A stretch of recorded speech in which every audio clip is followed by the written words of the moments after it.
يا ليلة العيد أنستينا وجدت الأمل فينا. يا ليلة العيد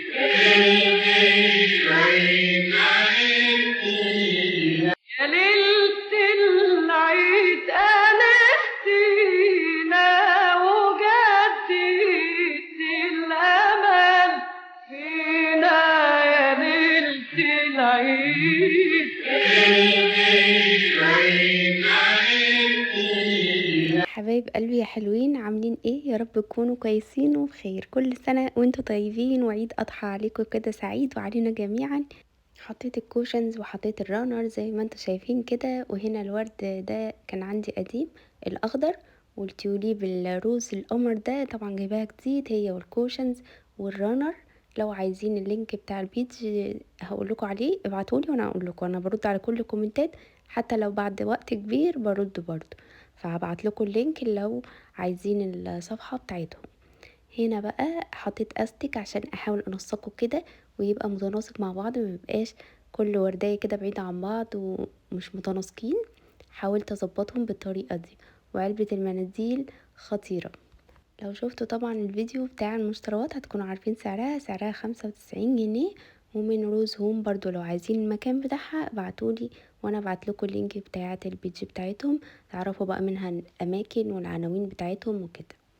والشيالة القمر دي اللي هنحط فيها بقى بتيفور وتسالي، طبعا معقماها بنقطة صغيرة من الخل والمية.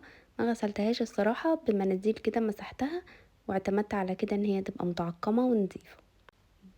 برضو جايباها من عند روز هوم ب175 جنيه، وتابعوهم على صفحتهم هتلاقوا كل شوية عرض على حاجة شكل.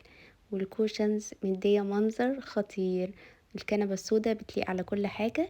هنا برضو الفرو ده كنت جايباه من شامل سنتر، كيوت قوي. غسلته وطبقته كده وغسلته في الغسالة ورجعته تاني، هو مش جديد ولا حاجة.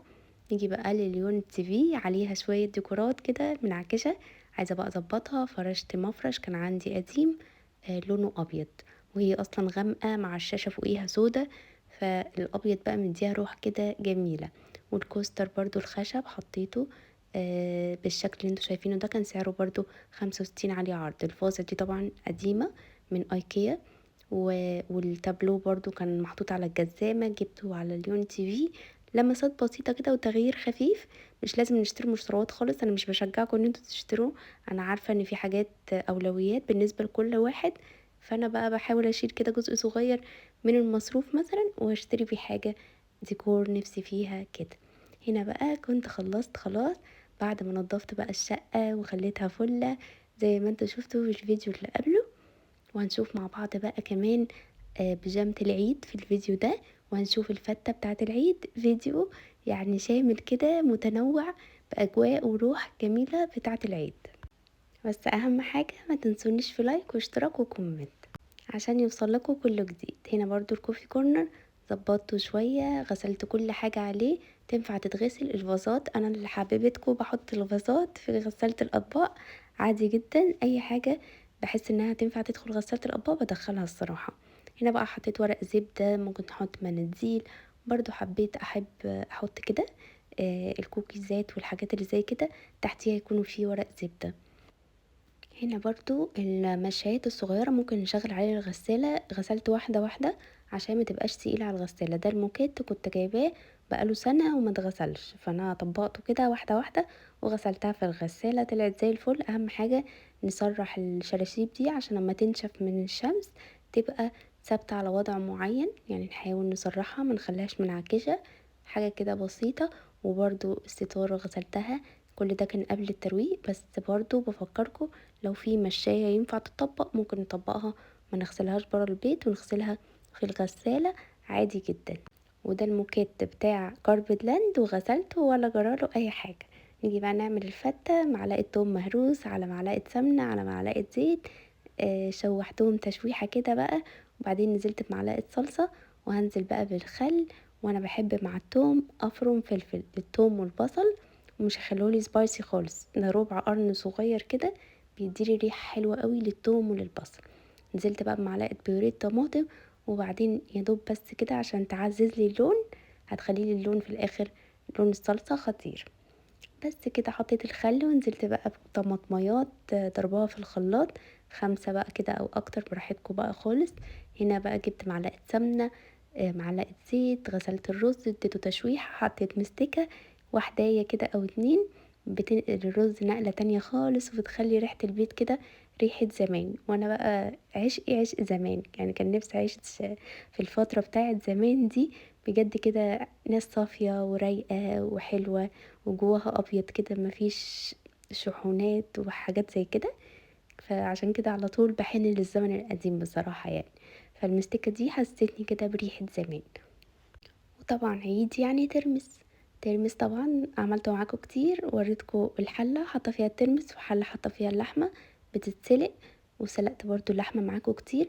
نيجي بقى للعيش السوري ده، لو عملتيه ضيوفك هينبهروا. لو بتعزمي حد عندك في العيد الكبير او بتعمليها لولادك كده صينية فتة، بجد العيش المقرمش ده بيبقى وهمي وخطير. ده العيش السوري اللي بنشتريه بالكيلو، ناس كتير طبعا بتبيعه اللي بيحط فيه الشاورما، هو ده.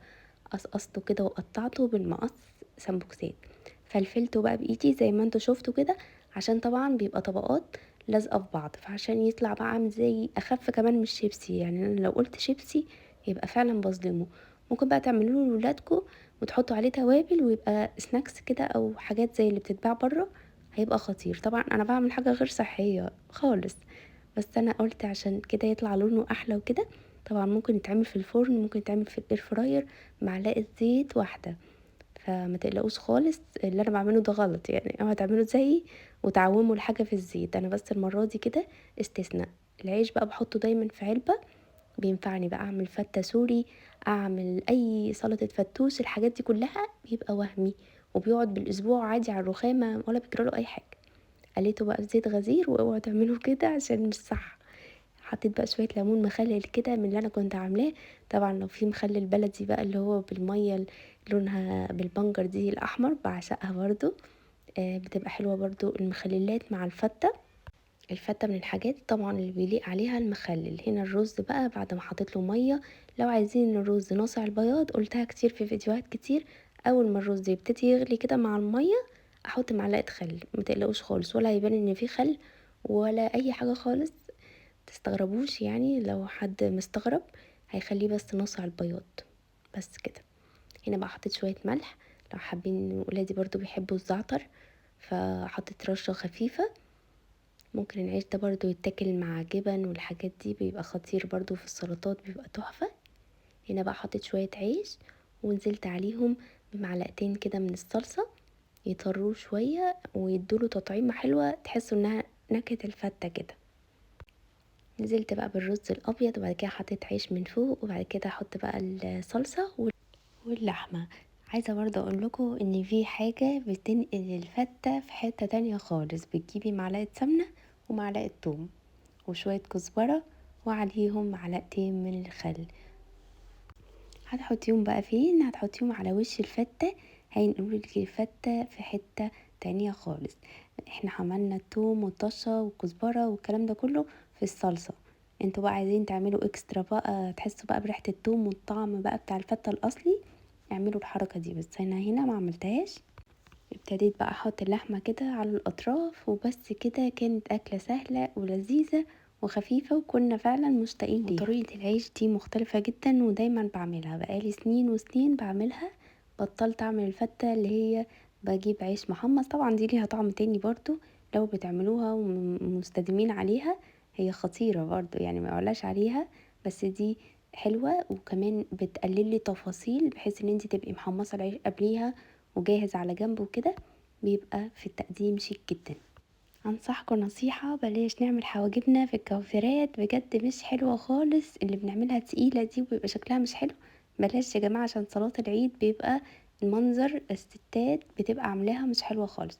فهاتوا بايجن دي تحفة كاستنائي، دوروا عليها، اعملوها انتوا، سيبوها دقايق بسيطة على وشكوا حسب بقى ما انتوا بتحبوها، غامقة اتقل اخف كده، لا يعني اعملوا كده بجد هتنبسطوا جدا وهترتاحوا نفسيا وهتبقى خفيفة كده ورايقة وشكوا طبيعي مفهوش افتكاسات وحاجات اوفر.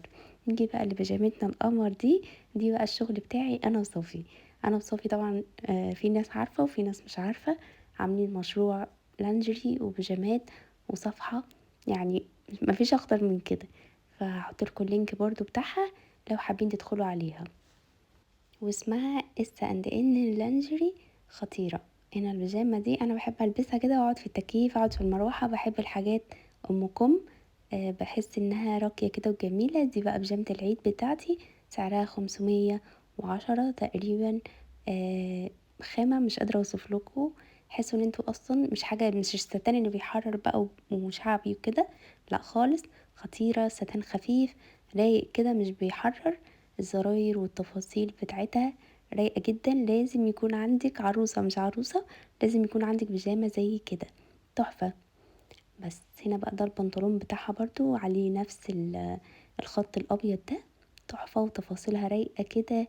حاجة كده يعني سيمبل فوق ما تتخيلوا. البس لها بقى توكة كده تكون بقى لونها احمر، تكون لونها بينك، اكثر اللون الاسود في الابيض. وطبعا انتوا عارفين ان انا في الخروج في البيت بعشق الابيض في اسود. اي ابيض في اسود احس ان هو برقي كده وشياكه. سافرت بقى رحت فندق، سافرت بقى مصيف، مش عارف ايه، يبقى معايا البيجامه القمر دي. وممكن كمان البس عليها الحجاب، هتبقى رايقه جدا ومحتشمه لانها طبعا واسعه، مش فيها بقى ضيقه ولا بتبين تفاصيل ولا كده. نيجي بقى للحمام المغربي ده اللي كنت برضه حاطاه في المشتريات، جايباه من جوميا وهمي. جربته بقى، تجربوه بليفه عاديه، تجربوه بليفه مغربيه. دي الليفة العادية المعتادة اللي احنا عارفينها، والمغربية برضو خطيرة عندي منها بس كسلت اروح اجيبها. بتشغلي بقى الحمام على بخار مية سخنة كده، وبتقعدي 10 دقايق كده، وبعدين بقى بتقفلي الدش، وبعدين بتعملي سكراب بقى عند الركب والكوع والجسم كله والظهر والكتاف كل الكلام ده والرقبة. هتلاقوا نفسكوا قمر، جسمكوا كده بيلمع. طبعا الرجل بلاش برضو الاحمر القوي، الاحمر القوي بيبقى بلدي قوي قوي قوي. نعمل لون كده يكون بينك. طبعا ده انا جايباه لما كنت في العمرة، اما كنت في السعودية كنت جايباه من هناك. لو موجودين هناك هاتوه، لو عندكم حد هناك خليه يجيبهولكوا. فظيع، بيرطب وتحفة. وسعره برضو مش غالي قوي، معرفش ب11 ريال ولا ب15، مش فاكرة كان مكتوب عليه ايه. بس رايق كده وجميل، لونه بينك كده وردي، تحفة. وكمان اعملوا الايد برضو سكراب، وبعديها بقى حطوا بقى الترطيب ده وردي خطير، لونه تحفة. وطبعا بنعمله بعد الباديكير، وده التنت اللي بعشقه، بستعمله بقى هي اكتر من سنة. وهمي ديودرنت برضو نانو تري، برضو ماركة محترمة وخطيرة جدا.